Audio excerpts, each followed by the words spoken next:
రాజధాని అమరావతిలో పెట్టుబడులు పెట్టేందుకు పలు విదేశీ కంపెనీలు ఆసక్తిని కనబరుస్తున్నాయి. తాజాగా అమరావతిలో భారీగా పెట్టుబడులు పెట్టేందుకు మలేషియా కంపెనీలు ముందుకొచ్చాయి. మలేషియా బృందం ప్రజా రాజధానిలో పర్యటిస్తోంది. ఈ ప్రతినిధులతో ఉన్నతాధికారుల బృందం సమావేశమైంది.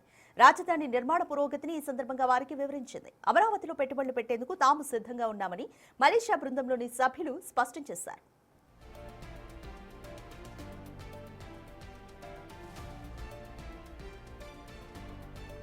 ఇక రాజధానితో పాటు రాష్ట్ర వ్యాప్తంగా వివిధ ప్రాంతాల్లో పెట్టుబడులు పెట్టే అవకాశాలను వివరించేందుకు సీఎం చంద్రబాబు, మంత్రి నారాయణ ప్రతినిధి బృందాలు ఇప్పటికే పలు దేశాలను పర్యటించారు. నవంబర్ 2వ వారం చివర్లో సీసీఐ ఆధ్వర్యంలో విశాఖపట్నం వేదికగా భాగస్వామ్య సదస్సు జరిగింది.